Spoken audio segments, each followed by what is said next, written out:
This is where Bobi Wine sat. Guno omuti Bobi Wine we yatuula.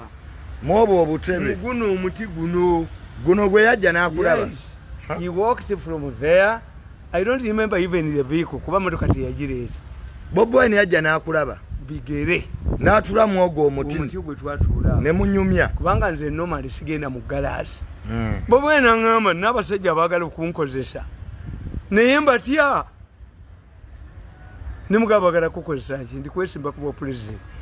Ne n'abambulira ne mugamba nti abo mukudduka. Bafere. Museveni kusitula ndoddo bagenda kuleka woofe.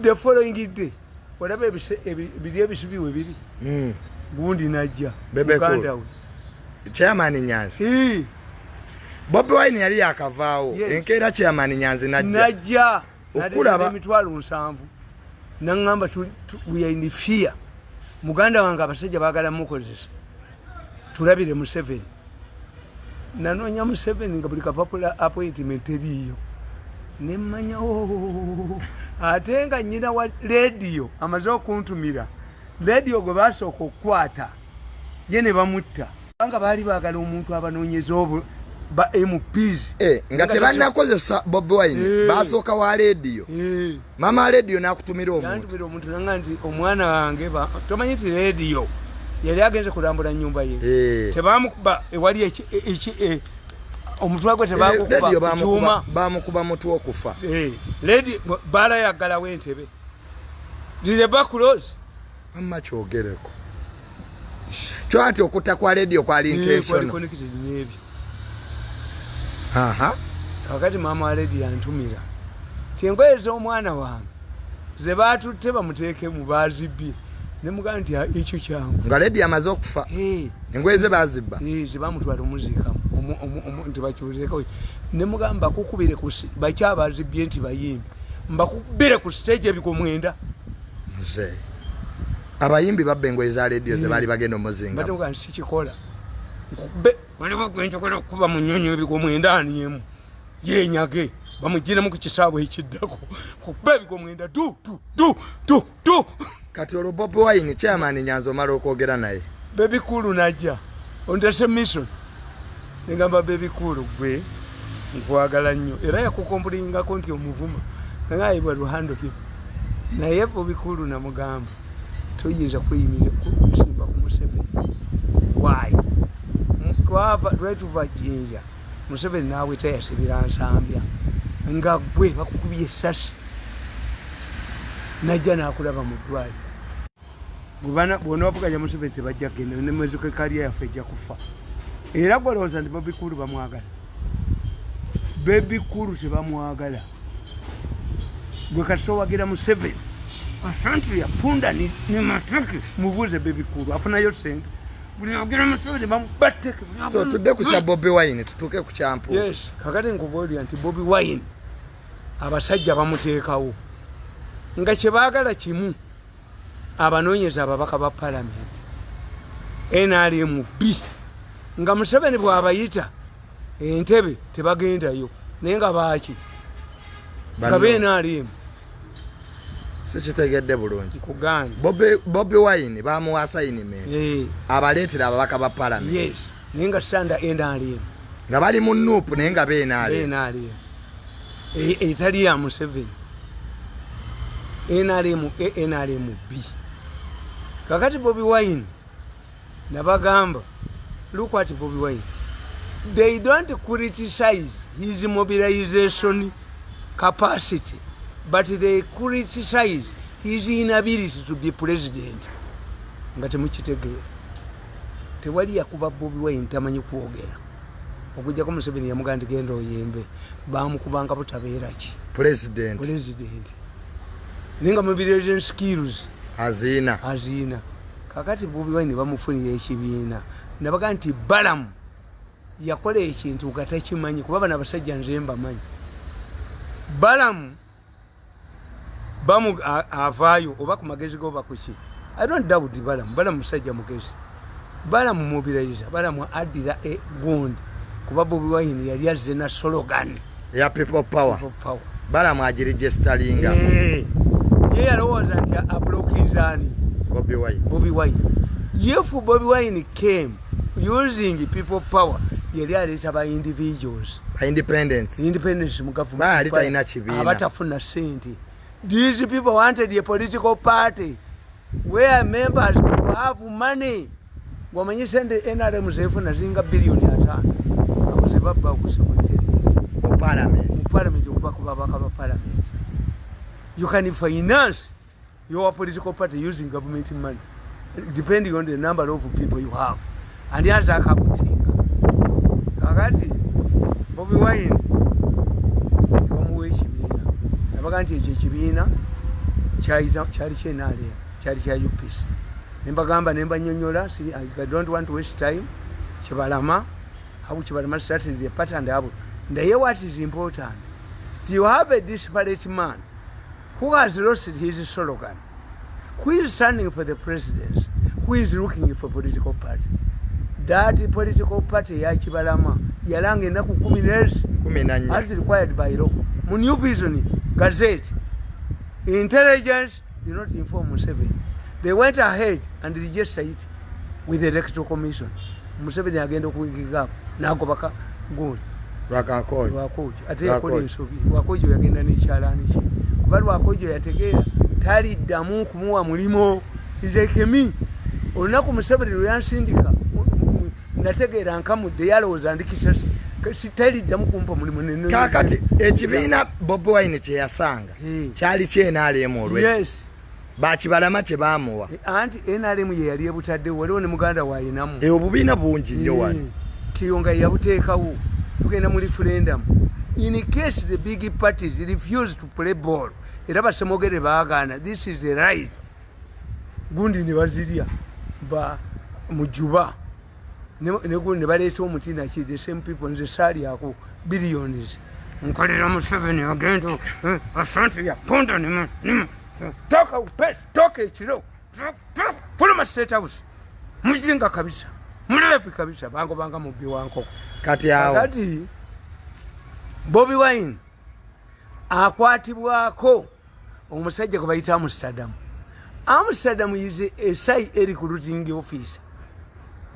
Akwata ku Bobi Wine amujja ko origino ki akwata kinamuganda nti abasajja nana ngazijja mu government ngazijja yali government policy. Era when Museveni realized nti ekibiina bakiwandiisizza all of those people musajja nga agamba ku video.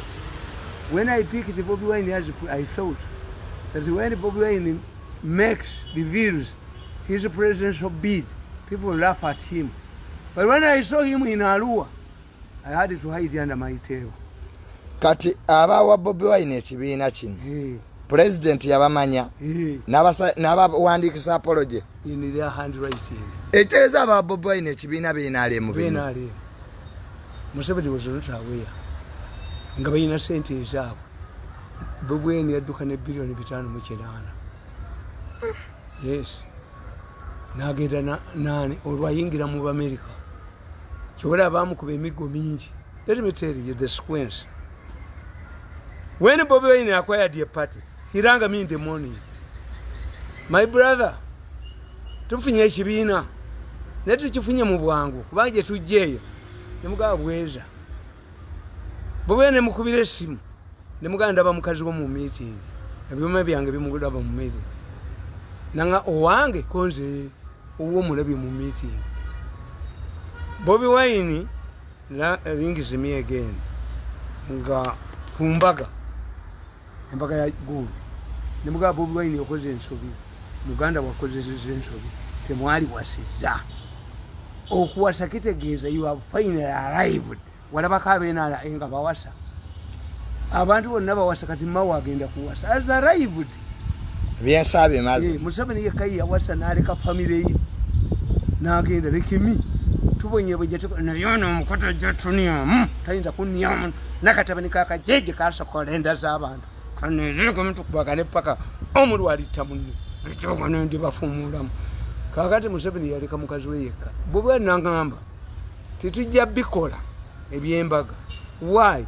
It gives us an opportunity to talk to people. Nemugamba nti omusajja Museveni n'embaga gyaziwera ekyo mukoze kibi kwe nategeera nti Nyanzi muntu yafuga Bobi Wine Chairman Nyanzi yafuga Bobi yamulagira ebyokukola era ne bampoga kakati bana abasajja Bobi Wine yali tamanyi nti abo abasajja bagezi bwe bamala omuwa ekibiina n'atwala ssente n'abaddukako n'agenda n'amustada yafunayo wingi mwenaalemu etayagala muhoozi as opposed to original wanu waliwo gurupu eyamukozesa yenkugamba temuka Bobi Wine yagenda ku hoteri egindi bagiyita batya eyo gye batuula era gye baali batudde n'okunzita mutungo county kirabo mukazi Edi Mutwe alina abaana be yajja wano Zambia nkakube badduke okay mutungo county kirabo muka Bobi Wine yagenda ne muka Rubongoya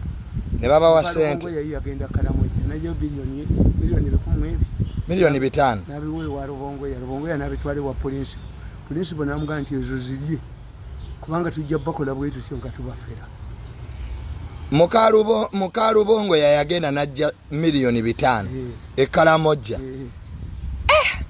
ate muka Bobi Wine naddayo muka Bobi Wine yagenda nayomba n'abavuma mututega mutuwesende nemugamba akagwaga kwa mwene katukuba yayomba mumwagambye akagwaga kwa mwe kozi na bano bali tebagala njogere nze ekinuma fitina tebampa kati milioni 5 muka Rubongoya yazifuna ne bazitwale wa principal nazi wa Rubongoya ziriye butujjo bakola bwetu syo kati babi nayomba anti olwo ate bazite mu group ekubani muhozi group ekuba muhozi ate Bobi Wine yakikola ki that's why Bobi Wine yagenda Luweero n'avumani kino kitabani kye kiwaddanga ng'akolera ki ng'akolera bali bakulimba zino ziswaitani zikulimba bomutayiga baana abo bali aba ne speaker bamuleetedde obuzibu abaana bali aba ate Museveni tabakwatako swaitani zitazikwatako zimukemera kyogamba group etayagala General Muhoozi mu government yakwatagana dda ne Bobi Wine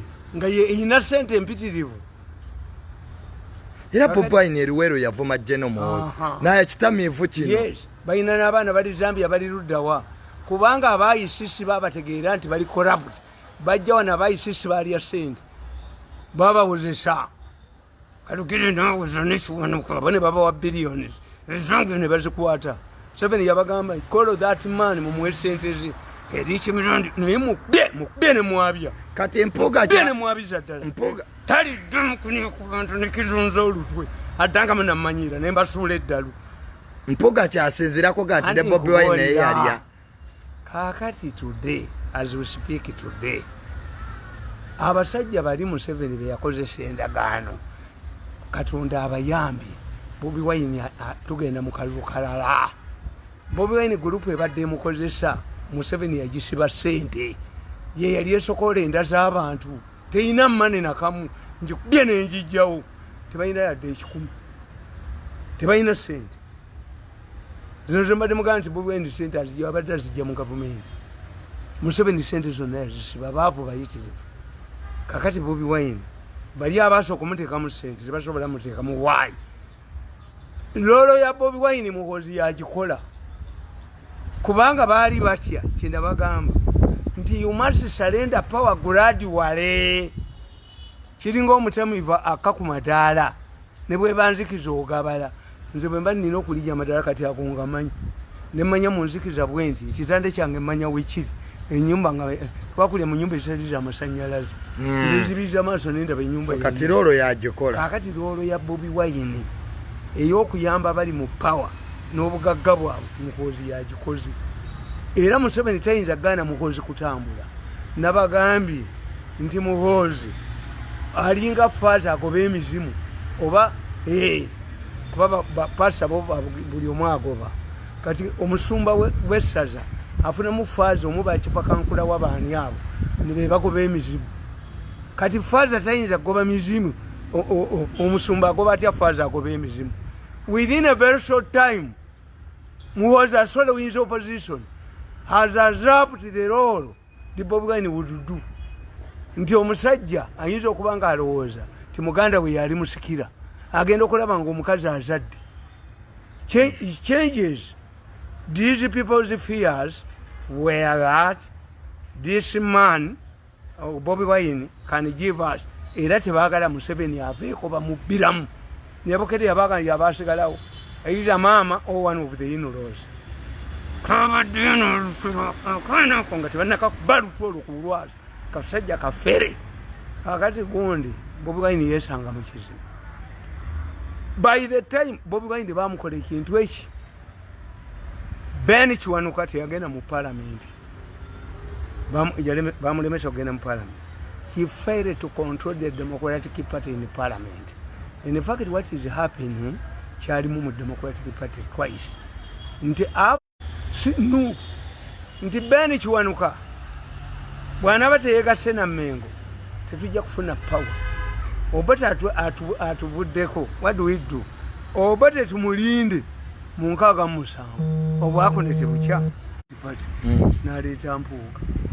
Toleetanga abakazi bagezi teri mukazi aleeta mulamu we amusinga bulungi teri mukazi aleeta hausigala amusinga bulungi era abakazi banne bamugana egwo okema musajja so n'aleeta Mpuuga omugezi unlike Bobi Wine. Bobi Wine tabeeranga mu nkoba za mbogo. Bobi Wine Makerere yaliyo ku musiru ddala. Bobi Wine tabeeranga kaakitibule n'ennamboozi bafaanagana. Bobi Wine n'ennamboozi beebamu muwanga yali Makerere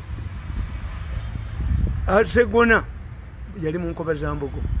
Many of these people, this is old man out, n'amboozi n'abalala old man out tebabeerangako muki Makerere mu nkoba za mbogo muki ono bamugaya ndi muwanga kandi respect Bobi Wine muwanga kivumbi with his arrogance ayina diguli 3 kakati Bobi Wine yechi atategeya ti by the time he sacked Mpuuga you are sacking a house girl who is already pregnant. Mpuuga yali agenda dda. Ya Mpuuga yali agenda dda. Mpuuga bwatuuka mu parliament yatandika tukata akulosi nekituuka ekiseera nga takyali ku Nuupu yokka naye n'ababaka bonna izifulendire n'abaka b'ebibiina ebirala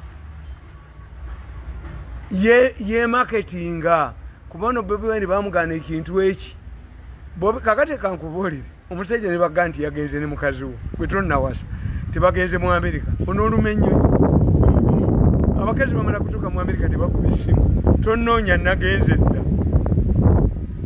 Kakati by the time ono Bobi Wine bamugana teyagenda mu parliament muganda we Nyanzi teyagenda mu parliament muganda we teyagenda mu parliament kati baali bamuzizikadde Nyanzi okwagala ssente oyo omusajja bamuyitaani Ssenyenku yani undo omusajja ava mu constituency ya Bobi Wine nku nyingi muwada nku nyingi omanyi ssente ze yagula tikiti ya Bobi Wine milioni 10,000 kyobola atasobola kulekera Bobi Wine yani yazimuwa baategeera nti muwada ajja kuvaayo Bobi Wine yayingire ki parliament ani yawamuwada milioni 3 tiketi muwada nku nyingi yagigula milioni 3 ujo Nyanzi yasudde buli kimu mufeera alowooleza mu ssente agenze e Masaka akubye Mpuuga gwe e Masaka bakumanyiyo Mpuuga ayogerera ekitovu abakatuliki bwe mubajooga abakatuliki babadde n'ebintu ebi e Masaka babadde bayina konvoyi ya sekandi mu church agendayo badde bayina konvoyi ya Mpuuga mu church agendayo ekitovu konvoyi ya Vincent Sempijani yali agirabyeko awo Museveni yabala kakati kyoyagala oganti chairman Nyanzi yayononya ekibiina anti yagenda ekibiina kyakiyita kitya kunga n'agenda e Masaka. Who knows you there? Who knows this man, this command called Nyanzi? You are failed in the town. You going to create trouble for Mpuuga, but I told you Mpuuga even naite yawangula naye abakatuliki omubyakire ewatali Mpuuga bamukwata n'omukazi mulooyi musajja n'amukuba essasi Mpuuga teyayimirirawo yawangula yagamba nti bannange Museveni atumazeewo wali ku mwala wa Museveni obwenzi bwo kakati abakatuliki banyiivu abakatuliki bali kwani Nyanzi ava eno tewali Abaganda twali tugenda kwejjira ku Muteesa kwe nyini bakitaffe beekugunga mu 58 Muteesa abasajja beekugunga ne batuuka ne mu lubiri ne bagaa ti why twekugunga onywa wisiki nti simunyina mujje mukeberemu. But when Obote attacked the kingdom atali wawa kata ina kyasa the moment uyo Nyanzi yagende Masaka to fight Mpuuga, even those who are not supporting Mpuuga ejagaliyiterete kubanga Nyanzi ayinaki dokita medical doctor eroya eki nenyumba ye bagirabye wazijjawa kakati Bobi Wine ekibiina kifuganga kibiina kya music gundi fuganga fire base muganda nkugoba. That's why they bayimbi you see the way to kita perception ti okulonda omuntu nzai support Museveni ayina issues zendaba nti Museveni okujja okuniyomu nekinyenya mutwe nga bayina emisango gyabwe gye bazizza, otherwise Museveni namuwagira nnyo. Nti bw'osoma ekitabo kye olondanga omukulembeze bwe mufaanagana naye olonda otya omudongo nga abanga ina abange yavumu abantu bagamba nti Mpuuga newe yandibadde alina omusango enkwata gye bamukutte mu anti kakati ekikulu ye kyataategeera ti Bobi Wine afuna ekizibu politics mu parliament mumanyi bano batya omukazi ono sipiika bani abamuti aba government bamutya those who are interested. That's why bafeirinze nabagambye we are going to fail like Muhozi lwemwamu kuba nalema nange mbakubye emyaka 10 nga temupadde yadde 10 nemeddewo I'm becoming more popular kati kuliko abantu bameka so aba government batya speaker lwaki kakati era kyobola byabadde katakwi ne bapawalinga president kwani vice president kakati bwe kibakoze ekibi bamugamba nti ayonoona sente ne president azina ne vice azina gwe yabadde awaana ne prime minister azina ne chief justice azina ne deputy lwaki mubanje zone speaker sete zaina ne president azina ne vice azina ne CAA kazi zokwejala byamu nono vice yali tayina musajja nga yanoba baya ukwa naye amulenda tusulira omugongo gwe nono nina aliyita makoko ndesulira omugongo gwe kubanga bonna batambula ne chief justice atambula n'abaana bana ng'agenze bweru Bahamas bakimuterawo era atambulira mu business class era donating kakati eza chief justice donating abalamuzi ba court kiraka batalina mpale azu but the money I cannot blame them so ngatumaliriza the money is there ngatumaliriza kati bano baagala yono omukazi kye yakola this woman is the speaker maybe I never zero but tusobola mukwatira mu kino kubanga mwenda mu bikola faza ino kubanga yene kye yakoze abala kibatakola betikami ayingiddemu betikami we tuyina bwingira mu parliament lwaki parliament financial year zino sente ne Museveni yaziso omukazi zakozesa financial year gwako mu June ngate wayise emyezi 6 ayingira wati betikami lwaki toyingidde mu birala kati oyo abakubi kati politics ali mugundi bamulabamu nti ne Kadaka yagenda mu bemu pinakumyawo bano bagundi ne bamutema amakula period Kadaka baka wali bofugire kuwanga mufia nti buli omu mujja mukijjako remove it feel this stupid person who is playing music who is dancing here kakati nkugamba tikasokubire ofugire gwanga mufia Sekabaka Suuna yali yalwala kawaali ne baleeta endabirwamu for the first time ne yeerabanga yalwala kawaali yatta abantu bonna eggwanga terifugirwa opinion eggwanga terifugirwa mu fear kubanga bwoga speaker vice president chief justice the vice president the prime minister these are catchment areas of a leader. You are grooming leaders to market them. Mpuuga kigwerawa kugambi ti Bobi Wine bayina bamukozesa okuba omukazi ono. You say, is it illegal for Mpuuga to get this money within 2 years? Commissioner balabo no bawadde ono omukwana nnyo ku bantu yaleeta mukwano gwe n'amumpanikako waggulu n'atwala 5 billion namwa milioni 7 mutani wa mirundi embwa bali tebamanyi nti ewaffe tuli strong embwa egende mu president's office nga when he hears advisor a man who did propaganda inflated titles I didn't go there kakati obanga bano bawini kiza ono gundi bonna baaliko. Did you demand it? Mumwakisaba anti babaga kibere mu tteeka but bonna bafune. Ero is not retrogressive. Tiri retrogressive. Sebantu banyamu olwamala okunyamu ne bakwata ekidoli kipoti kyabwe ne bakikanyuka omwana ajoga poti. Omwana nga yadidde bakuli n'agifuula poti ne bamukitwala agirumbayo n'aginyamu n'aginyamu era agirumbe mpule era ayongera anyolemu aniye nagana okugendayo.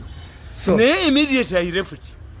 The department that had been served with money was there. Ne bamuwa million 7 dona embwa ya milioni. Because they think we are vulnerable, we come from poor families. Even if we come from poor families, here, akiri sana. Echa anti kubolide. Bobi Wine must understand. His role is over. His role now. Those who fear MPCA wanyu is no longer Bobi Wine. MPCA wanyu is Muhozi. Muhozi has swallowed up with the opposition. Kubanga golofu yona niya kubantu. Yabadda kuba Muhozi. Onaniya ku bantu bamani afumule nagisiko kuli muntu namufumula kene nani ananyala natunyalako natategera naffe tuyina amagezi. Bobi Wine chance ye yaweddewo. Bobi Wine atungeko ze yavubye kati nopu eweddewo teyina loolo kati Mpuuga n'asigalamu kwa bamugambye agende. Anti nkubolidde Mpuuga tewali kimukwatako. Yes, Speaker yamugamba asigaze naki. Nature Commissioner. Speaker yamugambye asigaze. Yes. Kati these people are fighting the Speaker. Tinaya simba makanda. If you rule this country like a Suna who killed the handsome man after seeing his face, ntiaina small pockets. Egwanga terifugibwa bweri kyo. Kati Bobi Wine baga nti ekibina kifuga nga family. Cha family. Mbuche amani Nyanzi kyamugamba kyakola. Nkuga nti Nyanzi came here looking for Museveni. Nyanzi nawasa. Ninkubira Bobi Wine. Bobi Wine amugamba abakukubo bamanyi ogenda Kayunga. Nagamba Bobi Wine, you are going to Kayunga. I have reports bagenda kuttirayo. Bobi Wine ngamba mwawe abatayirugo. Ne mugamba ne omanyi nti abakuba si Museveni nti ayino. Ne mugamba lwakitosula akasero k'ennyama. Embwa bwebe kugoba togenda kubwiche ejja kulemerawo kubanga nawo waliwo ennyama okumala mwembo amaanyi oyingira muzikiti oba kanisa waliyo ki egenda bugenda kati Bobi Wine yalowooza mbajja kubba bano sente zaabwe asigaze eki kati kakati Museveni abakozesezza endagaano. They had to fight Bobi Wine agwe nabana baali tebamanyi Bobi Wine bamukuba emigga emitivu ne mugasula akasero ne bamuteeka ne mu kayumba k'embwa. Era nze kankugweleze nagenda eyo yali yali amaanyi ennyo nze nali mbamanyi nti babawa sente kati mukyalaba riot sente Museveni yazirinnye mu kana akagulupu akali kakuba Muhoozi tekalina sente. Mpuuga ye talina kyafiirwa ate atya nopu eweddewo. Bobi Wine must understand kubanga Mpuuga is too good to be true. Masaka ewaabwe gyava mu Buganda ng'alina CBS wa ono tosobola kuwangula Mpuuga. Bobi Wine tayinza kuwangula Mpuuga nga Mpuuga alina CBS alina Mengo alina Catholic Church. Sente ani ataziridde ye Bobi Wine yali asente meka okugyayo omusango bagamba neggulumbu yasinga na justice yagusigalemu nga tamanyi kiriwo. Bobi Wine okugyayo omusango yali asente. So Bobi Wine takunamya bantu bajjamu kunamya enagisi naye yali adda. Omusajja bwaga nti tewafunye ulufuluma omuzikiti ka house boy akakuyitira muko omusajja n'omutwala mu kifulukwa buli wakasango kagulira paani. So gogambye nti Bobi Wine tasobola kuba Mpuuga tamusobola. Mpuuga w'amaanyi anti bano baluzunga era baava wammawo era kati wammawo bagenda kuvaayo. I will not be surprised nga Nambozi ali wa Muhoozi era kati abali ewa Muhoozi abasala eddiiro nzondabamu. Eri aba DP bloka bajja okuyingira Muhoozi project. Anti bo banoonya constituency zaabwe ekibayisaawo. Yes. nti bwolaba Kasolo ng'ayogera oga nti abadde ayogera ku Muhoozi emyaka 10 egiyise. I fought for Muhoozi myself. Ne investing in Muhoozi. Bantu bangi basaze bali mu MK project. Bad money drives good money away. Honorable Namboze tuyinza omulaba nga ali mu MK project. Yavuma Muhoozi nti gundi. Yavuma Muhoozi ne kya DP nti kidiba. So gwe ogamba nti Bobi Wine yakoze ensobi. Yandibadde asirika kuba naye yali kati yebo bamufungula. Ekyo kye bayita headquarters kiri mu kyapa kyani. Kya Nupu. Ekyapa kya headquarters za Nupu. Omukazi bw'oba mubbi ng'akumanyi nti oli mubbi totakula lutalo. Muzeeyi headquarter Nupu wetudde. Abakikube ku meeza. Ekyapa kiri manyagano. Nga kiri mu Nupu. Tekiri manyagano Nupu. Kiba tekyava wa Lukyamuzi. Kubanga badira mbu special title. Bateka ate eby'ogundi asobola okubikola. Nyanzi. Ekyapa kiri bwani. Kyeni yopi. Fetu talifungulebo. Mirundi talifungulebo. Kati zino sente ebilioni 5 mukyala Lubongo yaze yajjayo Ekalamoja ne bazitwalira prince. Kati bampakanye mbakuba akatambi. Muka gondi angambi. Muka Lubongo ya. Ne muka Lubongo ya mukuba. Ne muka Bobi Wine. Bobi Wine mukuba. Okay batula mutungo. Mutungo county kira. Je batula ne bateeseza. Yes. Je yajitima. Muzeeyi sejja kusukkawo wano. Kati Mpuuga kimuleseewa. Mpuuga ali mu parliament. Mwali yasigaddeyo nga commissioner. Era sente zazina you have to go to court. Okujjayo Mpuuga kubadde parliament eyingiramu. The question is tizake tebazimuwa commissioner. Nabano ba commissioner beenali mputi bazi banja bayina sente. Nzo londa byekonga manja musimanyi nalwadde. So advisor ayina simanyi siki allowance ku milioni 28 nga kati nze nzijanja bweki ku milioni 28 ni wale sizikimayo. So muzeeyi Mpuuga talina kyafiiriddwa sente ze bilioni 5 agenda zikima. Bobi Wine akkirize nti ekibiina kye yali nsiisira ya Lumbe yali tenti yambaga bagidikoleeti agende nekyalidde akole Bobi Wine Foundation ng'obote foundation ng'ayogera agenda akole ebyo kwa Nupu yewe obali ndani alinda ono nkunyingi aveeyo ate mu parliament ate nkunyingi ayinza omukuba kuba political landscape ejja kubandala naye nnyonzo oyo afukula ti nkunyingi kaadi egikula milioni 3 alemeddemu. Ekitegeeza ababaka bye boogera bituufu nti kaadi baagulanga ngule. Waliwo n'okufungula ebikoyi. Abakazi bafungula ebikoyi wano okufuna kaadi ya Nupu. Abasajja ba Nupu balina embavu. Oba balijja wakojja ki oba balijja wakojja kimbowa. Omanyi waliwo ebintu ebiri wano zekamba buli. Katolaba Samona oyo.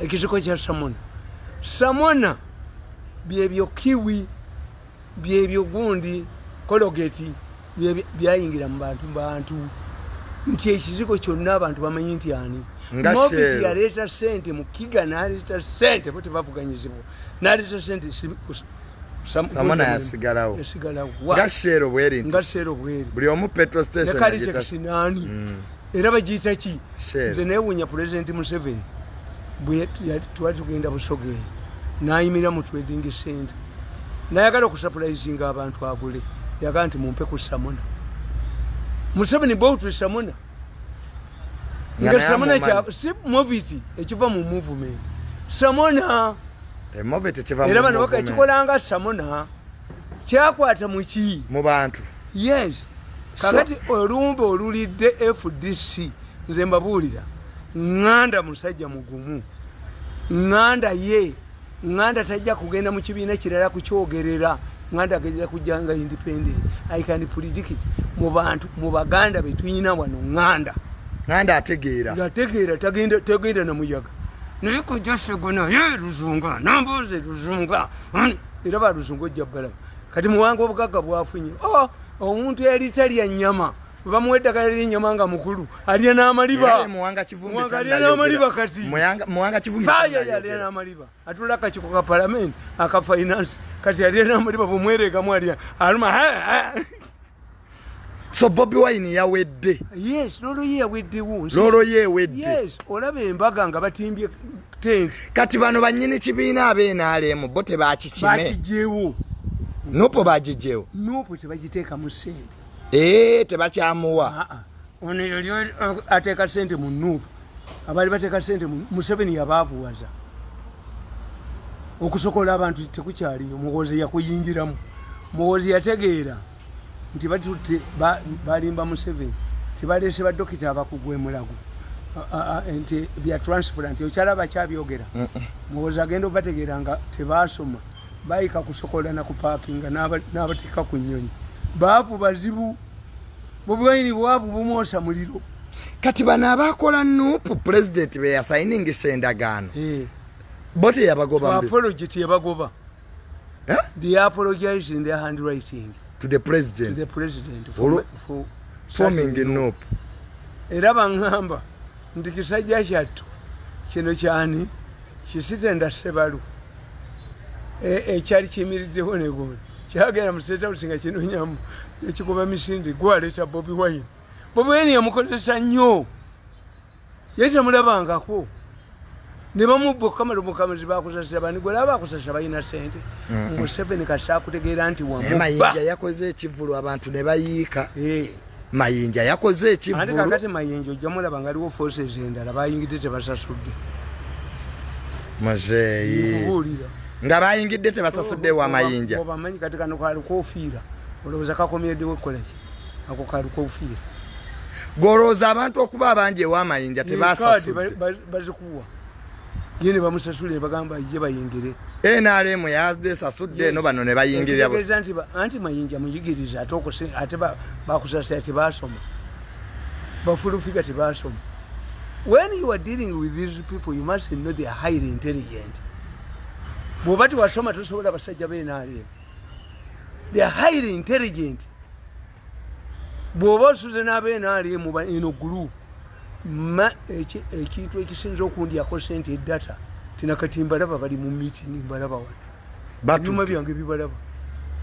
I know what they are planning. Mafia ya Uganda erabika ngezi. Ngezi nnyo. Bw'ogamba nti ab'NRM bennyini be baleeta Bobi Wine. Yes.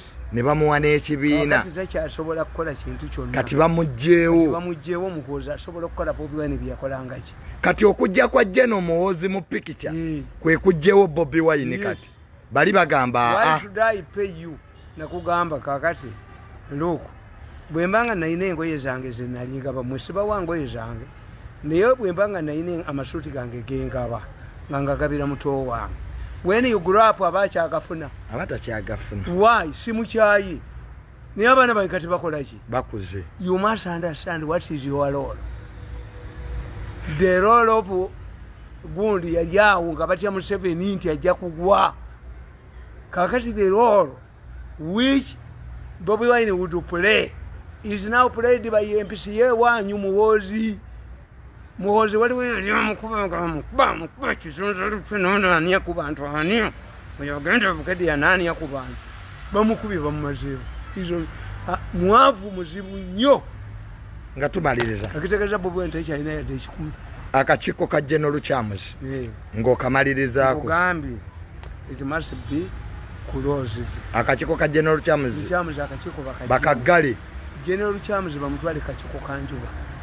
Because mukyala njuba naye ayina obwepanka nvudde mu State House muki. But Chams is infiltrated by illiterates. Bakuba ennyumba z'abantu. Tebalespecting court order. Omusajja n'agula ettaka ne muliremeramu. Minisita yamuyita n'amugamba oli wansi waffe n'agaana. I don't kneel. But instead of kneeling, let me see it. And I appeal to the president. I worked for him for 14 years. Museveni knows I support him. Your Excellency help us to disband the Cham's office. It is eating our society. The Cham's office they must be investigated and arrested. Those are what we infiltrate. Kuba musajja mukulu nagendeyo nga musajja naye ekiri ewa Chams okimanyi. Abaana oyinza okati mbaga akafere gonna akakanudde amaaso gonna close this office for the good Museveni yagiggale ministry ebagambe ebyapa be transferred ewani owa mukyala Njuba nedda ina kuba ku ministry awo yes yagala yagiggale abafere bayitidde walukyamuzeeyi abafere bajeno tebaagala nnyo kubeera wansi w'abasivili ate batya why bajeno banaaba anti ennaku eyakujjayo Museveni abayamba buyambi baawumula dda. You see in many countries like Tanzania these head generals naye nabagamba nti babayingirira